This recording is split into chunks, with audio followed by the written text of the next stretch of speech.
Bom, pessoal, boa noite. Aqui é o André Azen. A gente com mais uma live aqui, a terceira live, e hoje uma live bem especial, porque é a primeira que a gente traz uma convidada, é uma convidada ilustre, a atriz Ondina Claes, paulistana. Começou bem cedinho, aos 15 anos, no balé clássico, atuando na ópera O Guarani, de Carlos Gomes, regida pelo maestro Benito Juarez. Foi capa de várias revistas mundo afora. Aos 20 anos, iniciou a carreira de atriz no grupo Macunaíma, do diretor teatral grande Antunes Filho, quando encenou várias montagens, Nova Velha História, Paraíso do Dona Norte, toda Nudez Será Castigada, de Nelson Rodrigues, fazendo a protagonista Geni. Morou no Japão, quando foi aluna dos mestres Kazuo Ono e Yoshito Ono, e fez várias peças, aí uma carreira super extensa, né, Undina, com trabalhos na HBO, na série Hipnotizador, no cinema, com o filme da Minha Vida, do Selton Mello, quando atuou com o francês Vincent Cassel, né, o grande ator, João Maestro, Vou Nadar Até Você, com a Bruna Marquezine, filme do Klaus Mitteldorf, e também esteve em Coisa Mais Linda na Netflix. Enfim, você conseguiu atuar em todas as mídias e plataformas, TV, cinema, streaming, nos palcos, sempre com destaque. Eu queria que você falasse um pouquinho, né, num país onde a arte não é tão valorizada, você conseguir desempenhar uma carreira tão bacana, assim, variada, né, com oportunidades em todos os tipos de encenação. Como é que é para ti? Já pedindo para o pessoal aí, quem puder estiver acompanhando a gente, compartilhe o vídeo, convide os amigos, né, acompanhe a página, curte também as redes sociais da Ondina. E é isso. Boa noite. Obrigado pela presença aqui, Ondina. Oi, gente. Boa noite. Uma delícia estar aqui com o André, com vocês, e poder falar um pouquinho sobre teatro, sobre cultura, num momento como esse, né? Uhum. Em que parou tudo e parou para a gente que é de teatro, né? Que precisa desse encontro, né? Mesmo as produções de TV estão paradas todas, né? Porque você precisa de um set, né?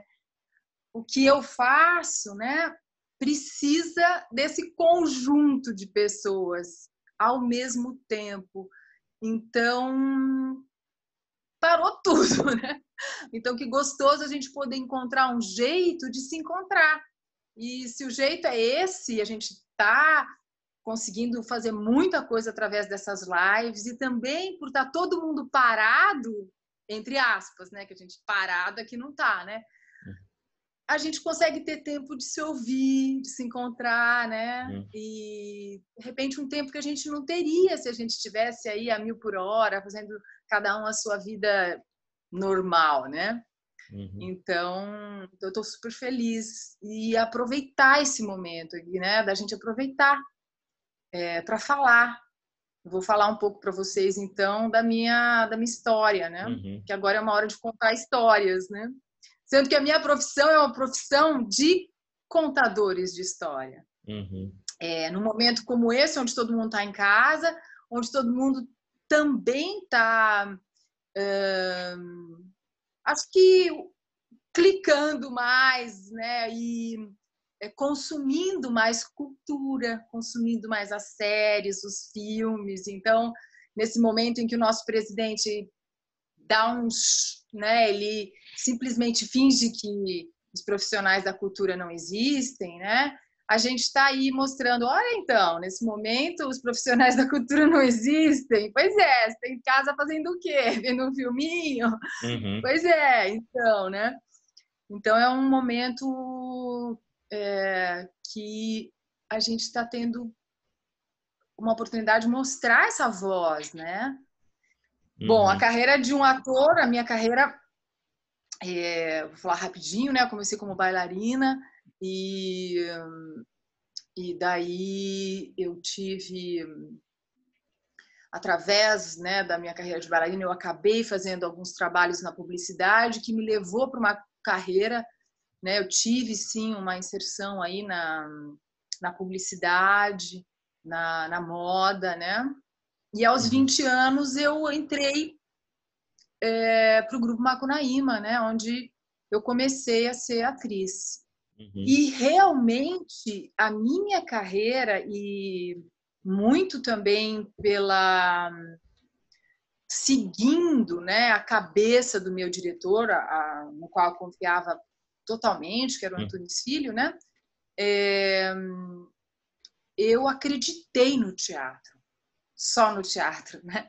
Eu acreditei que a formação de um ator se desse pelo teatro. E o Antunes, eu não sei se todo mundo sabe, ele tem horror à televisão. Não é que ele tem horror à televisão, ele também fez televisão. Mas ele falava assim, não, televisão, não, ele tinha essa noção de que se você não souber lidar com a televisão simplesmente, ele falava que era uma centrífuga, que ela te suga e cospe fora, né? Não acredito nisso, mas eu entendia o que ele estava querendo passar para a gente, para os jovens. Era a formação, né? E eu acreditei piamente nisso e foi através da minha carreira como atriz que as outras coisas que você disse aí, né, que acabaram acontecendo comigo, tomaram lugar, né? A carreira de ator é uma carreira de um esforço diário, né? A carreira de ator de teatro é um fazer todos os dias, ensaiar todos os dias, tem que ter muita paciência. Ela é muito parecida com a carreira de um músico, de um bailarino, né? E tem que estar ali todo dia e ensaiando, e volta e faz de novo, e volta e faz de novo, diferente de quem se dedica. Eu acho que você pode começar onde quer que seja, né? Agora, tem treinos diferentes. Por exemplo, um ator de televisão, né, ele faz uma cena, né, e a dramaturgia, por exemplo, de uma novela, não dá tempo de se repetir. E aí joga fora aquela cena, já tem outra, né? O ator grava, se ele for um protagonista, sei lá, acho que umas 20 cenas por dia. Então você tem que ter uma memória, pá, faz, vai para outra, vai para outra. Isso dá um tipo de know-how para aquele ator e um tipo de treino, né? O ator de teatro tem outro treino, né? O ator de teatro treina a memória, mas é dia a dia, textos longos, né? O ator de teatro faz uma peça inteira, né? Não tem corte, não pode errar, errou, vai em frente, né? Diferente da televisão, diferente do cinema. Então são treinos diferentes, né? O meu foi no teatro. A partir do teatro, eu fui parar numa TV fechada, né? A primeira série que eu fiz foi com o Selton Mello, foi sessão de terapia. Tudo com teste, né? Eu tinha uma carreira de atriz de teatro, fui do grupo Macunaíma, né? Dentro desse grupo, eu ensaiava no Sesc Consolação, que o grupo Macunaíma, dirigido pelo Antunes Filho, pertence ao Centro de Pesquisa Teatral, que a gente chama de CPT, que funciona dentro do Sesc Consolação, né? Então, nesse lugar, eu fiquei muitos anos. Depois eu saí e fui trabalhar com outros diretores, fui dar aula há muito tempo, né? Tem muitos alunos aí. Depois disso tudo, eu fui fazer testes. Eu não é que alguém me chamou e pá, não. Eu fui para um teste, nesse teste eu fui aprovada para fazer 2 episódios de sessão de terapia com o Selton. E aí depois disso eu tive minha carreira deslanchou, né, no audiovisual. Até hoje eu nunca fiz novela, né? Eu nunca fiz TV aberta. Foi uma loucura, né? Demoraram já para te chamar. Demoraram já. Ai, mas uma hora rola, né? Como é que foi essa rola. adaptação, Gina? Porque no teatro tem a coisa da voz ter que chegar até a última fileira e tal.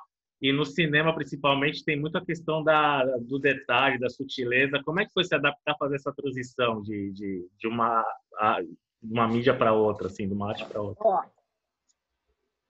Olha, eu vou até adaptar a minha voz agora. Ó, eu vou usar a minha voz mais de peito. Se eu tivesse com o microfone aqui, assim, ó, se eu acalmar um pouco, você tá me ouvindo? Tô. Tá vendo? Minha voz passou mais para cá, né? Então, assim, se eu falar nesse esse registro aqui, ó, é um registro mais calmo, é um registro mais tranquilo, que talvez eu precise de um microfone mais potente, né? Uhum. Então, por exemplo, assim, na TV, no cinema, a gente usa um microfonezinho que fica escondido. Geralmente, depende da roupa que você tá e do...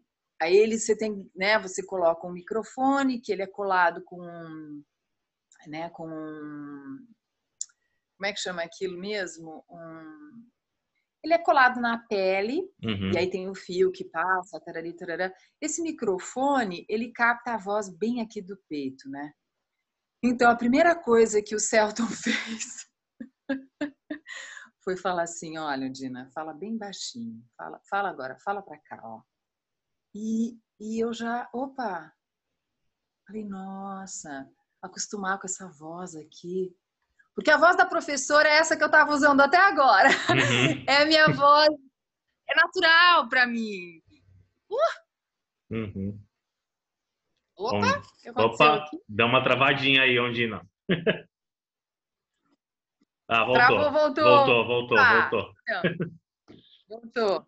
Então, a tecnologia, tá vendo? Isso eu aprendi Aham, também. A tecnologia, ela tem esses mistérios, né? aham, E eu vi visto algumas lives, e vi uma live de um diretor de fotografia outro dia, e o André, e eu falei, ele chama André também. Aí eu falei, nossa, com ele também travou, não é só comigo. Bom, então aí eu tive que acostumar então com essa voz aqui, mas aqui tá tendo um som que tá entrando pela janela. Enfim, mas dá para te com essa escutar bem, voz fica mais calma. tranquilo. Uhum, Então, e para acreditar que a voz está chegando uhum, através de um microfonezinho desse tamanhinho que parece um, né? aham, Aí você tem que confiar que a voz está indo, que você está num outro registro. Então, assim, fazer sessão de terapia, que foi uma escola para mim, eu fiz só 2 episódios, mas foi incrível. A primeira coisa foi isso, acreditar que a minha voz chegava através de um microfone e uhum, que todo mundo estava me escutando. Então, eu podia explorar um tom mais grave, que era muito bem-vindo para a televisão, que é uhum, esse tom aqui que eu estou falando agora. uhum, Então, assim, eu fui acalmando e fui descobrindo a minha voz. Que a minha uhum, voz, ela não precisava de projeção. E aí isso dá uma intimidade, né? Você começa a... Nossa, foi um susto depois quando eu vi o episódio ao vivo. Desculpa, não ao vivo não. O episódio gravado, eu falei, nossa, eu comecei a me descobrir. uhum, Descobri um outro tudo, uhum, né? E claro, o Celton é um diretor, é, ator, então, e que domina o audiovisual desde os uhum, 5 anos, 6 de idade, né? uhum, Então, ele me deu, nossa, ele me deu as ferramentas que eu precisava para ir em frente. Só que sessão de terapia ainda não sei se as pessoas assistem ou assistiram, é sentado, né? Então, assim, eu tinha acho que uma cena que eu me levantava e ia. O resto é sentado que acontece. uhum, Então, a minha segunda etapa foi fazer o Hipnotizador. Foi uma série que eu fiz na HBO, uhum. dirigida por 2 diretores, né? O Belmonte e o... Ai, me fugiu o nome dele agora. Meu Deus. Já já vem. E ele está em Londres agora. E nessa série já foi um pouquinho, já foi um segundo passo, Uhum, porque eu já tinha uma personagem maravilhosa, e eu contracenava o tempo todo com o Leonardo Sbaraglia. O uhum, Léo Sbaraglia, para quem esse nome não faz sentido, fez o Dolor e Glória, o último filme do Almodóvar, Almodóvar. que Uhum, é. Então, assim, depois do Dolor e Glória, acho que não dá. Ele fez Plata Queimada, ele tem uma carreira, assim, mais de, sei lá, 200 filmes. Mas Dolor e Glória, né? Acho que a gente fala, peraí. Então, o Léo realmente foi, para mim, um divisor de águas. Né? Você imagina você estar em cena, primeiro com um ator que ele me respeitava muito. E isso já é magnífico, né? Você ter esse respeito, essa troca, né? E ele foi me ensinando muita coisa, mas ensinando não assim, ensinando na lida ali, pá, pá, pá, me ajudando, me puxando todo dia, né? Eu acredito na prática, não é? Você começa a escrever, você começou a escrever, já está escrevendo 10 vezes melhor da primeira crítica, não é? Com certeza. Eu vejo, nossa, essa última que você soltou, maravilhosa, você já percebe que, nossa, a coisa vai andando. Eu acredito na prática. E então, no hipnotizador, já dei um salto. E eu contracenei com muita gente, né? A sessão de terapia, eu contracenava com 2 atores só. Aí, lá no hipnotizador, eu contracenava com o Léo todos os dias. Eu contracenei com vários atores uruguaios, porque a série era rodada no Uruguai, com atores brasileiros, uruguaios, argentinos. E assim foi. Aí o Selton me chamou para fazer o teste para o filme da minha vida. E eu fui parar no cinema. Ai, que maravilha! O sonho de qualquer... eu acho que o sonho... é um grande sonho fazer cinema. É realmente... É um filme lindo, né? Que homenageia o cinema também, o cinema de rua, lá que é Roxy, por acaso, também, né? Que se chama... É o Roxy, André! E contracenando com Vincent Cassel, que é um ator, enfim, maravilhoso. Como é que foi essa experiência?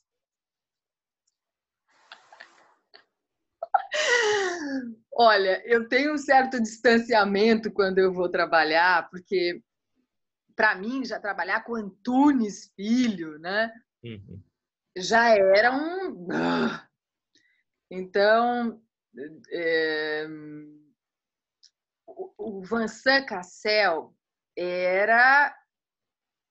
Mas antes, olha, aconteceu que antes de trabalhar com o Vincent Cassel, por um meandro do destino, eu fiz uma participação no último filme do Babenco. E essa participação é rápida, é em inglês e é com o William Dafoe. Então, André, eu me beliscava. Olha, o que eu ensaiei, o que eu me preparei para fazer aquela cena com o William Dafoe, eu nem sei te explicar. Mas no sessão de terapia, isso vem lá do sessão de terapia. Bom, isso vem de trabalhar. Claro que eu também me belisquei para trabalhar com o Selton Mello. Lá no sessão de terapia, quando eu acabei de falar agora, a primeira vez que eu encontrei o Selton, eu falei para ele: Selton, eu tô nervosa. Ele: ai, para com isso, Ondina.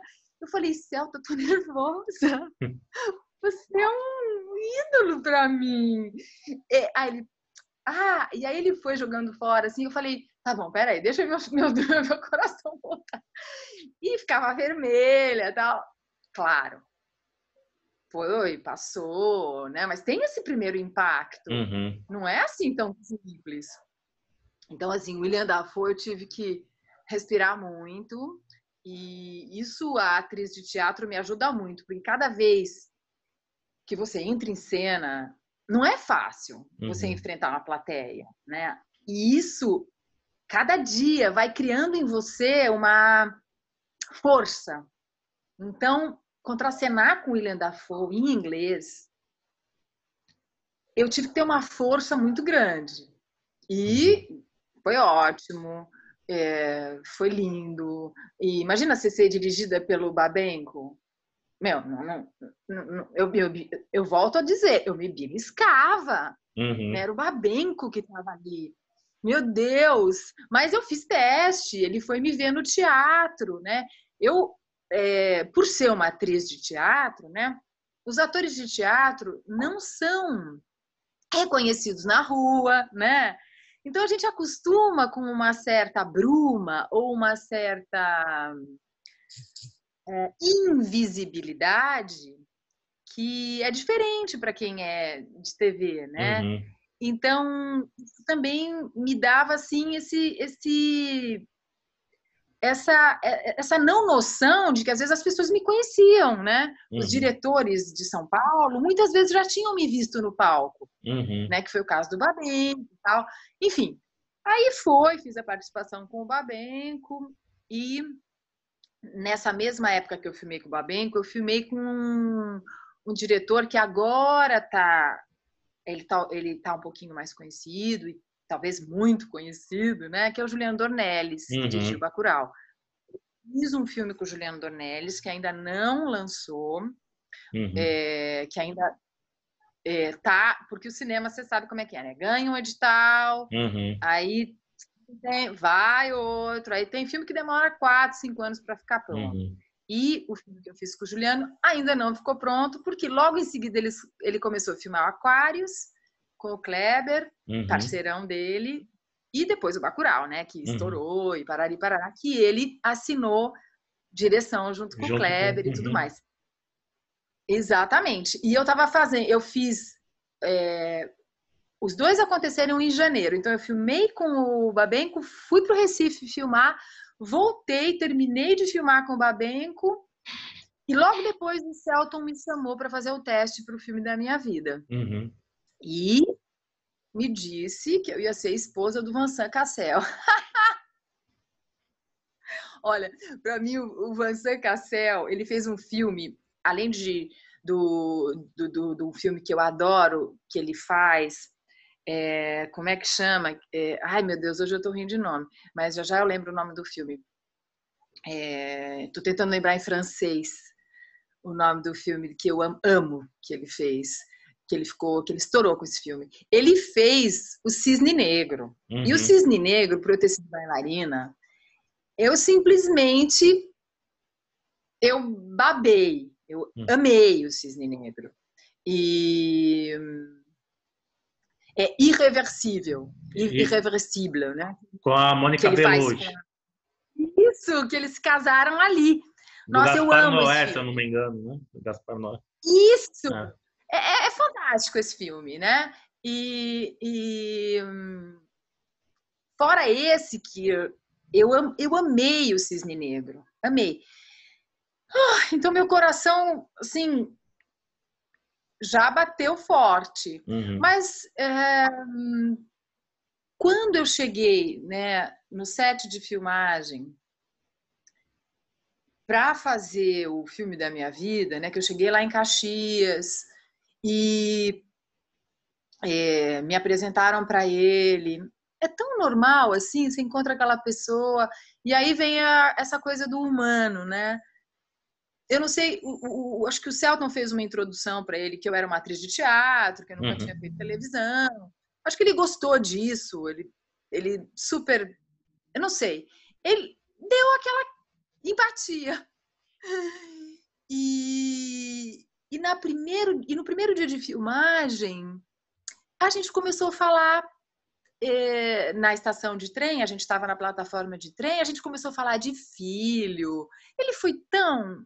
Aquele primeiro dia já foi maravilhoso. Ele fala português, né? Uhum. E ele começou a falar de filho. Aí eu comecei a falar, ele começou a falar em francês. Ele falou: mas você fala francês? Eu falei: não falo francês. É porque como eu fui bailarina, eu tive muita aula com professores franceses. Então ele falou: e aí a gente começou a falar do cisne negro. Uhum. Eu sei que a conversa rolou e teve a tal da empatia. Uhum. Então o Vincent, ele falava Vicente, Vicente, uma graça ele.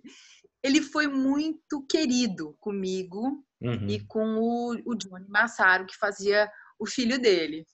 E ele não entendeu que meu nome era Ondina, né? Então ele falava Ondinha. Era tão bonitinho. Ele falava, Ondinha. É. E era engraçado, né?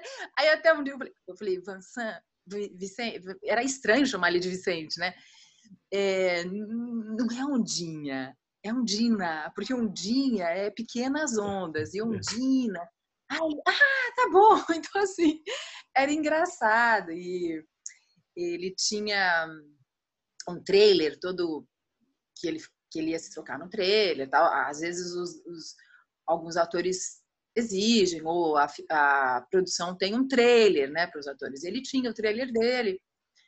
E ele sempre me chamava, vem tomar um café aqui comigo, com leite condensado. E ele ficava conversando. Ele foi muito querido comigo. Uhum. E isso também me fez muito bem, né? Uhum. Porque eu não tenho essa trajetória tão grande, assim, de ter contracenado com tanta gente, né? Na Uhum. televisão, no cinema. Então, isso me ajudou muito para começar o filme, né? Foram Uhum. a primeira semana de filmagem, né? E a gente tinha cenas lindas. E agora ter o Selton ali, né? É muito forte e muito grandioso. Uhum. E atrás da câmera ali, o Walter Carvalho, né? Como é que mais que eu poderia desejar na minha vida, né?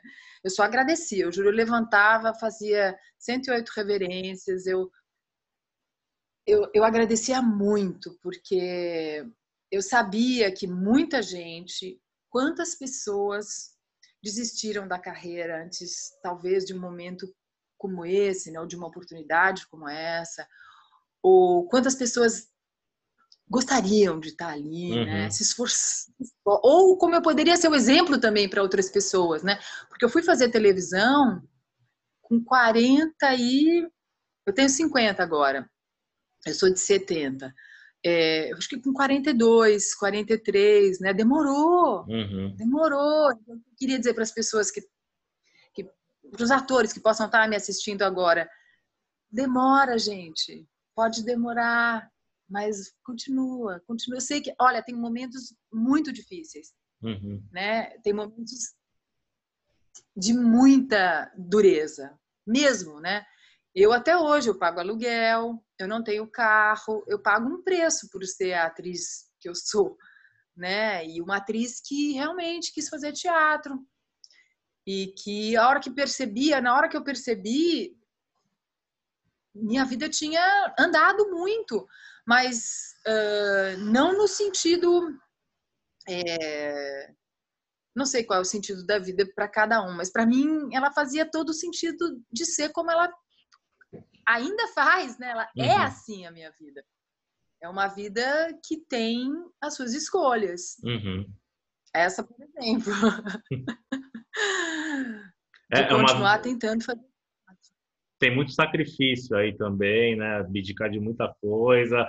Eu queria entrar entrar um pouquinho mais nesse sentido, assim, Ondina, porque ah, tem gente que não conhece a rotina da vida de um ator ou de um artista. A gente vive um momento do país onde a cultura e a arte foram desacreditadas, né, por um governo que está aí, federal.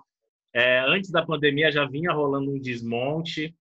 Então, acho que é importante a gente falar do sacrifício, da dedicação diária que tem, né, do trabalho de pesquisa, de estudo. Você falou que dá aula, você estava hoje fazendo um ensaio via internet, preparando um novo espetáculo aí. Então, fala um pouquinho dessa dedicação também para o pessoal que às vezes não conhece tão a fundo, né, a tua profissão, saber da dedicação do que é investido ali de tempo, de conhecimento, de suor também nesse sentido. Eu sou filha, minha mãe é professora, era, né? Ela era aposentada. Meu pai era veterinário, ele era funcionário do governo, né? Então, assim, quando eu falei para os meus pais que eu ia ser atriz, eu tinha que arcar. Eu tive que, primeiro, porque eles não estavam morando em São Paulo na época. Então, eu tive que arcar com ficar em São Paulo, me bancar, né? E assim como eu tinha amigos com a mesma condição, né? Então, eu já considero a minha condição uma condição com muitas vantagens, né? Muitas vantagens.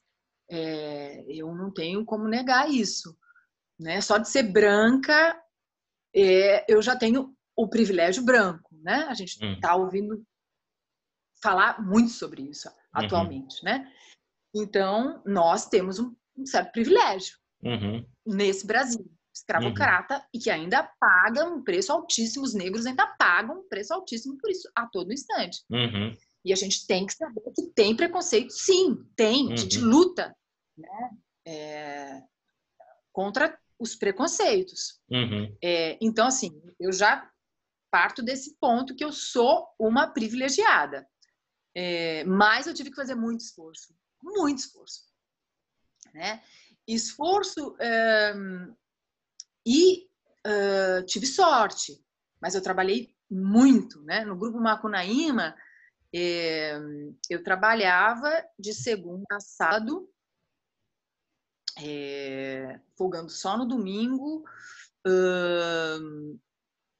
oficialmente das 10 às 7h30, depois eu dava aula das 7h30 até as 10, sempre dei aula lá, mesmo no Sesc, e chegava antes para... Então, assim, sei lá, dos meus 20 aos meus 30 anos, eu não sabia nem o que era Natal com a minha família. Não que isso me importasse muito, mas eu não tinha férias, eu não tinha... eu acordava e passava o meu dia inteiro dentro de uma sala de ensaio, né? Dos 20 aos 30. É um bom tempo. É bastante tempo. Então, assim, mas aí é uma coisa também minha, né? Eu não era muito de ir em festa, as pessoas que me conhecem sabem disso. Eu não gostava muito da vida noturna. Eu gostava do jeito diríamos assim, quem trabalha com o Zé Celso partilha de um jeito mais notívago, porque ele é um diretor que ensaia à noite, ele gosta das madrugadas. Antunes não, né? O Antunes era mais próximo do meu dia a dia como bailarina, né? Que às 9 horas da noite eu já tinha que estar dormindo, porque minha musculatura já estava esgotada e eu acordava cedo, então tinha a ver com isso também, né? Mas assim, tem que abdicar de muita coisa, muita. E aí eu vou falar assim, poxa, teve uma hora na minha vida que o Antunes falava assim, poxa, você não sabe nem servir um cafezinho, você não sabe fazer isso? E eu fui perceber, André, que estava faltando vida para mim, que tinha umas coisas que eu não sabia mesmo, que me faltava matéria viva, sabe? Que realmente faltava tempo na rua, faltava observar mais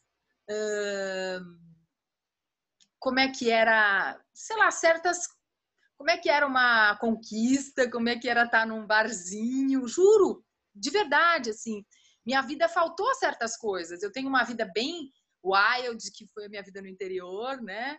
Que foi maravilhosa, que foi moleca, mas faltavam algumas coisas para mim. E como a Arthur precisava dela, foi aí que fui em busca, né? Desde os 30, e fui adolescer, acho que adolescer é um verbo, sabe?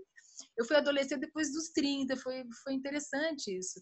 Aí, um dia eu me peguei num barzinho com a minha irmã, que é mais nova, eu falei, caraca, puta, nunca vim na Vila Madalena, que é isso? Em São Paulo, a Vila Madalena é um bairro boêmio, mas que agora, então, nem se fala, mas nas décadas de 90 já era. Então, assim, eu falava, caraca, tô meio atrasada, né? Mas vamos lá, tá faltando essa vida, essa vibe. Vou buscar isso, né? Mas isso para dizer o quê? Que tem uma escolha e tem que ter uma dedicação.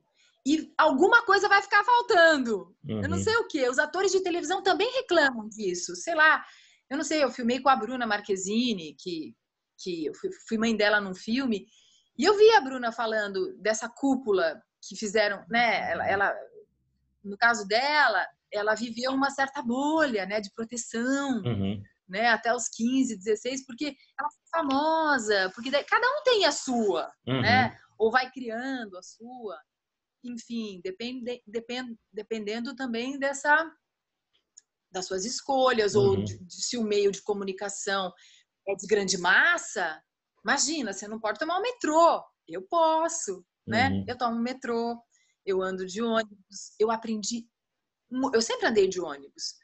E eu vou dizer que uma das minhas grandes escolas foi ter que tomar 4 conduções por dia. e para poder chegar no Sesc, para poder voltar do Sesc, para poder 2 e 2, né? Depois eram 2 e mais metrô. Então, assim, onde eu aprendia muito era no transporte público. Era como que era, eu olhava como é que as pessoas, né? Era no pequeno trajeto que eu ia trabalhar. Então, eu olhava muito para as pessoas, eu olhava para aqueles corpos sofridos, para aquelas mulheres cansadas voltando para casa, sabendo que elas iam enfrentar mais um turno de noite, né? Quantas mulheres eu via às 7h30 da noite podres no metrô, dormindo, sabendo que elas iam chegar em casa, ainda iam ter que lavar, passar, cozinhar, enfrentar marido, filho, e às 4 da manhã, muito antes que elas iam estar de pé. Então é tudo isso, né? Eu acho que tudo isso vai formando a gente, vai fazendo a gente refletir, pensar. Mas continuo dizendo, quando eu ainda, depois de fazer o filme da minha vida, fazer HBO, toda essa minha carreira, né, eu fui dar aula com o Rui Cortez, que a gente dava aula na Célia Helena, e a gente começou a fazer cursos, dar aula juntos, né, em oficinas. E junto com o Rui, a gente retomou a Companhia da Memória, que é a companhia que o Rui Cortez fundou. A Companhia da Memória já tem 14 anos, e ela tinha dado uma pausa e a gente retomou essa companhia. Faz 4 anos que eu sou da Companhia da Memória, né? E com a Companhia da Memória eu trabalho, e nós criamos um projeto que chama Pentalogia do Feminino. É nesse projeto que eu venho trabalhando desde 2015, junto com o Rui, 5 anos agora, fazendo 5 peças na pentalogia, que vão trazer a questão do feminino, né? Nesse projeto que eu trabalho, né, já fizemos a parte 1, a parte 2, a parte 3, né? Um monólogo, uma peça com adolescentes e uma peça para adultos. E agora estávamos num projeto de 14 atores, que era para ter estreado em abril e já era para ter cumprido temporada. A gente estava ensaiando quando faltava 1 mês para estrear, e é esse projeto que a gente continua ensaiando aqui pelo Zoom, os 14 atores ali, né? E são 14 atores de teatro, né? Tirando o Sérgio Mamberti, que é, né? Sérgio Mamberti santista. Meu conterrâneo. De Bar. Por acaso, ela não é santista, mas ela morou aqui anos por causa... Ela foi mulher do Plínio Marcos, né? Então, assim, 2 santistas de peso. Tirando eles que são mais conhecidos, os outros 12 atores não são tão conhecidos pela grande mídia, já fizeram, mas são atores de teatro, né? Um projeto que fala do teatro no teatro. E trabalhar com a Companhia da Memória significa entrar em todos os editais, concorrer com todas as companhias de teatro, dar aulas em espaços como a Oficina Cultural Oswald de Andrade, outros espaços particulares como o Barco, encontrar outros espaços. Às vezes a gente aluga um espaço e proporciona cursos, né? Na Oswald de Andrade os cursos não são pagos, né? A gente é pago pelo Estado. Esses cursos agora estão bem diminuídos por causa do governo. Aí eu entro onde você tocou, né? O governo do Estado e o governo municipal, com a entrada do Dória, teve um grande corte na cultura. Quase foram fechadas várias oficinas, inclusive a oficina Oswald de Andrade, onde eu nasci. Eu nasci fazendo workshops grátis na oficina Oswald de Andrade, assim como muita gente. Agora, quando eu vou selecionar, né, porque a gente seleciona, sei lá, tem uns 200 inscritos, a gente tem que selecionar 30, porque é uma coisa muito triste, né? Mas tem que fazer essa seleção. E às vezes a gente seleciona esses 30, então essas pessoas vêm de lugares muito distantes de São Paulo, né? Dessa periferia, né? No bom sentido, que vem fazer um curso ali, no centro do Bom Retiro. Isso é uma gota no oceano. Você entende que, assim, é um elixir que elas vêm beber. Assim como eu bebi também. Isso não pode ser fechado. Assim como o Centro Cultural de São Paulo não pode ser fechado. E o Dória tentou fechar, né? Tudo bem, agora o Dória está fazendo um trabalho maravilhoso na saúde lá, tá, né? O Covas também, e tudo bem, a gente respira fundo, agradece. Mas, quando o PSDB tomou o governo, houve muito corte. Quando o Bolsonaro subiu, aí, meu filho, botou fogo nas caravelas. Sinto muito, mas acabou. Acabou e foi um baque muito duro. Porque eu sou de esquerda, meu pai era comunista, minha irmã é do Partido Comunista de Santos, e então eu fui criada assim, né? Eu fui criada sabendo o que eu sou filha da ditadura, eu sabia o que estava acontecendo no Brasil, eu tinha literatura, assim, bebi, né, ali na fonte por causa do meu pai, tarari, tarará, e vivi isso. Agora, você está em 2020, tudo que a gente tem que escutar sobre a esquerda é desesperador, é triste, e a cada dia parece que a tristeza vai aumentando, né? Porque você fala, não é possível, isso não é uma democracia, isso não é possível que está acontecendo, né? Então, o governo Bolsonaro foi esse lugar onde os artistas, a Fernanda Montenegro foi aviltada. Então, assim, qual é o país que não respeita a primeira-dama do teatro brasileiro, que fez 90 anos, uma anciã? Eu não preciso ficar aqui falando da Fernanda Montenegro. Agora, você imagina se uma Fernanda Montenegro não é respeitada, o que será da gente? O que será um jovem que está apostando tudo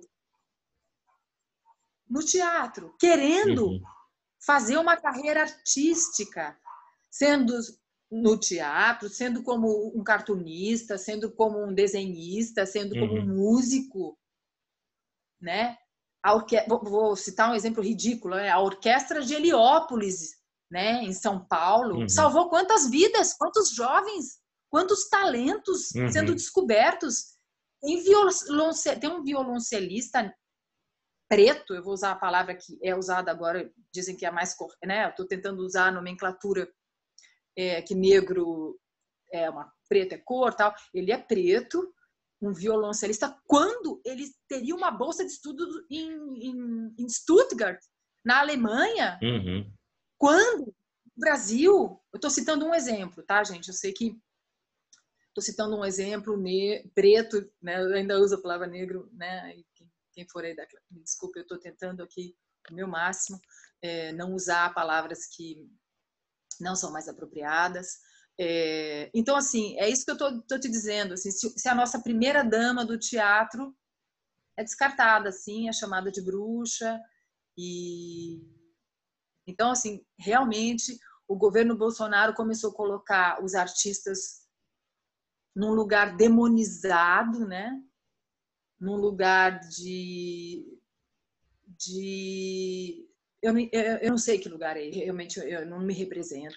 Todo o governante de viés autoritário, totalitário, ou esse movimento nazifascista, neofascista, sempre acabam a cultura, a imprensa, a educação, né, tudo que estimula o pensamento, a reflexão, acabam sendo as áreas perseguidas, né, inicialmente. É ali.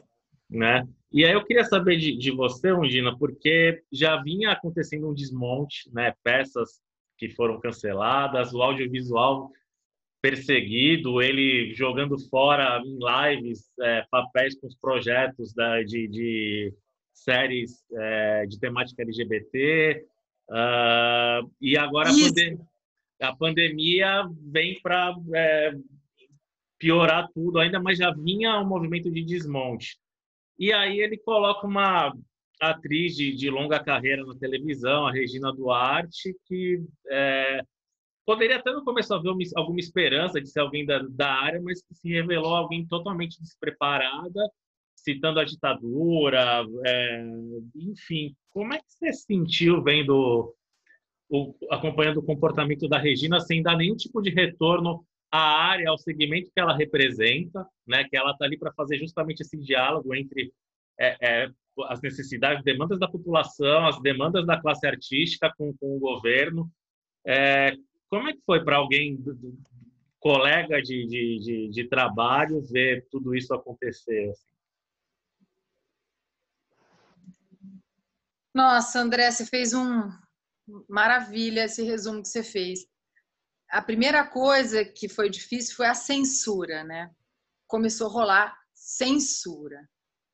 Isso realmente começou a assustar, né? Aí vem um primeiro ele desmonta o ministério, Monta, né? né? Aí veio aquele caso do Alvim, que para nós já foi muito triste, de teatro, porque a gente conhece o Roberto Alvim, né? E foi muito triste vê-lo, ver um diretor que tinha um monte a gente tem as nossas opiniões, né? As nossas diferenças, né? Mas ele reproduzindo um discurso do Goebbels ali, literalmente, foi muito triste, né? Aquilo já foi de uma tristeza, né? Aí vem a Regina, né? Olha, a Regina Duarte, a gente sempre soube que ela sempre foi de direita. Ela lá atrás já tinha apoiado o Maluf, mas agora eu fico achando que o Maluf seria um chantilly perante esse... isso que é triste, né? Com todo esse show de horrores que a gente está vendo, a gente acaba achando que o Mandetta tá tudo bem, né? Não tá tudo bem. Esses caras já eram um horror. A gente já sofria vendo eles. Mas diante de tanto horror, a gente começa a achar que certos horrores que a gente achava já não são tão horrores. Mas o que aconteceu foi que a Regina abriu aí uma gaveta muito esquisita, né? Inesperada, eu acho. Que ela já era de direita, eu já sabia. Eu já estava acostumada. Mas para quem está acostumado a ver a Regina nas novelas, né? Tem aquela imagem dela maravilhosa de Tieta, né? Roque Santeiro. Não, é Tieta. Rainha da Roque Sucata. Santeiro. Rainha da Sucata. Então, assim, essa imagem da artista, né, que era a namoradinha do Brasil, tarari, tará, tudo bem. Agora, quando ela veio fazer... Aí, o que aconteceu? Entrou a pandemia e a classe foi colocada diante de um muro, né? A gente não... De um dia para o outro, eu estava ensaiando, de um dia para o outro, parou, acabou. Não pode se encontrar mais, não tem mais ensaio, o Sesc fecha, né? Isso eu estou falando assim num campo bem, tá? Micro mesmo, pessoal. A peça não vai estrear, não se sabe quando, tal.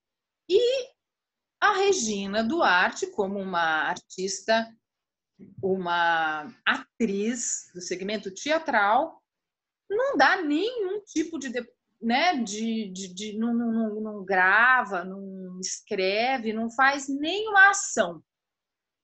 E aí tem um grupo, Artigo 5º em São Paulo, que ele é um grupo que trabalha com muitos artistas, falando do artigo 5º da Constituição. Eles começaram a publicar um vídeo, cadê Regina? Cadê Regina? Cadê Regina? Para chamá-la, né? Cadê Regina? O que ela está fazendo? Cadê o Fundo Nacional de Cultura? O que você vai fazer pelos artistas? Pelos artistas, para os artistas? Fala alguma coisa, pelo amor de Deus, Regina. Nada. Aí passou, no quê? 40, 50 dias, ela deu aquele pronunciamento. Só que aquele pronunciamento da CNN foi muito chocante. Eu acho que foi chocante para todo mundo. E Uhum. para a gente da classe, ele foi paralisante. Porque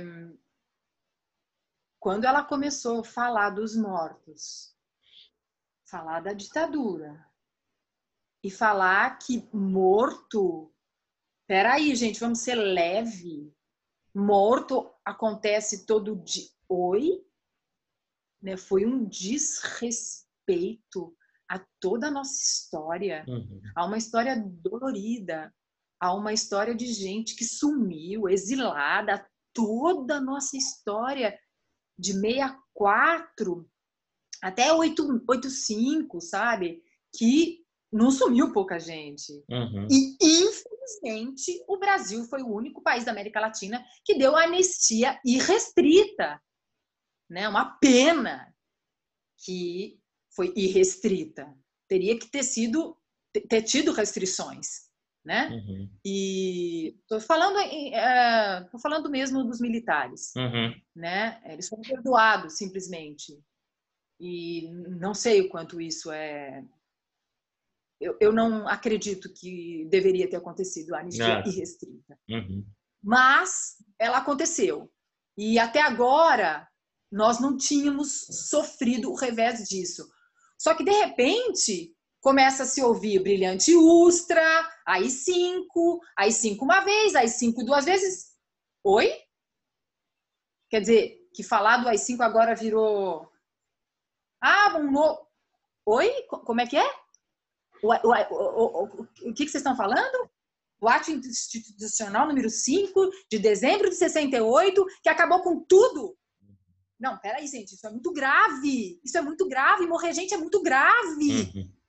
Não é? Porque o que aconteceu? Ela chatou, ela entrou no discurso do Bolsonaro. Gripezinha, resfriadozinho. E essas notícias que eu não estou aguentando mais. É a minha família, eu mando, porque a minha guarda pessoal, porque... Gente, está acontecendo uma coisa gravíssima no país. Uhum. O STF tem que reagir ontem. É para ontem a reação. Uhum. Chega, para, não dá mais. Esse homem é invencível? Cadê é impune? Nós estamos no fascismo? É uma ditadura, então? Acabou? Acabou o legislativo, acabou o executivo, acabou o Supremo? Onde a gente está? Uhum. Então, assim, a gente perde o pé a cada dia. E vem a Regina falar, leve, bate a cabeça e faz assim. Quer dizer, para mim, que sou atriz, tô aqui arrumando os meus cabelos, é um desserviço, assim, é uma tristeza ver uma atriz, né, com essa postura, não só de gestual, como essa postura política, como essa postura leviana, não só com a cultura, mas com a história política, social, com a memória de um país. Uhum. Então, assim, ela falar do pum do palhaço e não perceber que isso foi o fim da picada, ela falar do circo, então eu fiz um acordo lá com os... Foi sem noção, né? Foi assim, todo mundo ficou muito triste, e isso tem que haver uma reação, que eu não sei qual vai ser. Eu espero mesmo que a gente reaja, que venham, que a gente se lembre do Gilberto Gil, do Sérgio Manberti ali como secretário, de gente trabalhando pela cultura, fazendo a cultura, forjando leis para o desenvolvimento da cultura, e que a cultura não é só isso, gente. A cultura está completamente ligada à educação de um povo. A nossa educação que está sendo... Eu adorei a Irundina, um post dela. Sem educação, a começar pelo presidente. Quer dizer, é um país que está... A gente precisa de uma reação urgente. Eu espero que ela aconteça para a gente respirar. Né, André? E espero que a gente tenha tempo de recuperar perante o público, como atores, como músicos, como artistas, uma imagem um pouco mais legal, né? Do que a dona Regininha, o que a Regininha fez aí, né? A gente, esse ano no Oscar, muita gente aqui valorizando a vitória do Parasita, que é um filme sul-coreano, mas lá a arte tem todo um trabalho de políticas públicas, de investimentos, né? E quando a gente olha para cá, muitas vezes há uma síndrome de vira-lata, não sei, um preconceito. E a arte, quando é trabalhada junto à educação, desde a base, mesmo para quem não quiser ser artista, um médico, um engenheiro, vai ser mais sensível, mais aberto, né? A gente aqui já há muito tempo tem entendido a arte, a cultura como mecanismos essenciais no fomento à cidadania e tal, né? Infelizmente, cada vez que isso anda no Brasil, vem uma corrente contrária para jogar no ostracismo de novo. Mas acho que é isso, a gente tem que resistir, né? Os artistas usando sua imagem, seu talento, nós jornalistas, profissionais de comunicação, debatendo, levando informação para não deixar isso ser destruído totalmente, né? Porque senão a gente deixa de se entender como país, como nação, a nossa cultura, a nossa história. Mas é isso, Ondina, eu queria agradecer, mas antes da gente encerrar, primeiro agradecer a tua contribuição, fazer um ping-pong aqui, eu vou dar uma de Marília Gabriela, de Marcelo Taz. Eu vou falar algumas coisas, quero que você responda de bate-pronto, tá bom?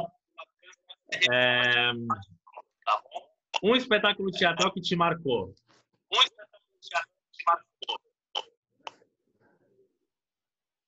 Paraíso Zona Norte, Antunes Filho, Bacantes, Zé Celso. Tá. Um trabalho teatral que te realizou completamente ou que mais enfim, satisfez ter feito. Esse que ainda está em curso, As Três Irmãs e a Semente da Romã. Vai estrear quando acabar essa pandemia. Um diretor de teatro. Antunes Filho. Tá. Um diretor de cinema. Bergman. Bergman, tá. Um filme que te marcou.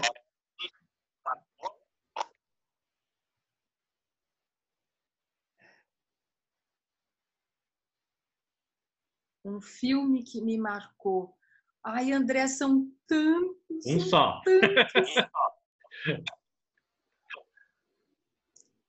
Um só. Eu escuto bastante essa pergunta, estou fazendo para ti agora. Um só. Um filme que me marcou. Ai. Agora vieram assim aqueles 1000 filmes, né? Fala 3, vai. Vou dar uma... Eu vou falar um americano, As Pontes de Madison. Pontes de Madison. Eu vou falar um sem pensar, tem que ser sem pensar, né? Um brasileiro. Eu vou falar O Carteiro e o Poeta. Ai, do Fellini. Todos. Legal. Para a gente completar, o que é a arte?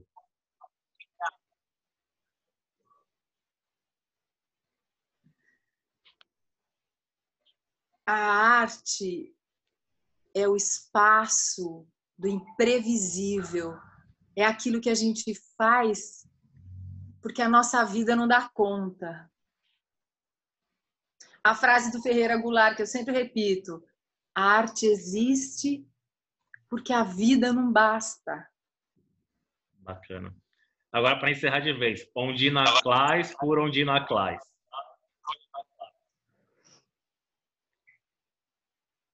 Ai, uma teimosa, no mau sentido e no bom sentido, porque eu insisto em fazer arte e acreditar que vai dar. Show de bola, foi maravilhoso poder conversar contigo. Quer deixar algum recado para o pessoal? E eu tenho que te falar que eu te admiro muito, porque o trabalho que você faz aqui em Santos, fora do comum, todas as instituições que você apoia, que você está ali presentes, e principalmente na grande ação que é o Santos Film Fest, em tudo que ele faz girar aqui na Baixada Santista. Eu falo aqui porque eu estou aqui em Santos agora, na casa da minha mãe, estou passando a quarentena aqui. Então, eu te admiro muito, porque são essas ações que eu sei que você não dorme, que você trabalha pra caralho e você acredita, você tem esse sonho. Você é um sonhador. Somos. Parabéns. Obrigado, eu também te admiro muito. Queria agradecer, a Undina é madrinha do festival, né? Batiza o troféu que a gente entrega todo ano, com muito orgulho. Ela aceitou esse convite, é uma honra para a gente. Queria agradecer, curtam aí nossas redes sociais da Undina, aqui a nossa também, Instagram e tal. Semana que vem eu volto com o nosso amigo Helder Fraga, diretor de teatro e cinema também. E é isso, gente. Vamos apoiar a cultura mais do que nunca, né? Todo mundo agora que está em casa tem assistido mais filmes, lives de artistas das mais variadas áreas, mas quando isso passar, continuar valorizando a arte e a cultura, né? Obrigado, Undina. Valeu. Vou desligar aqui. Tchau, tchau. Tchau. Tchau.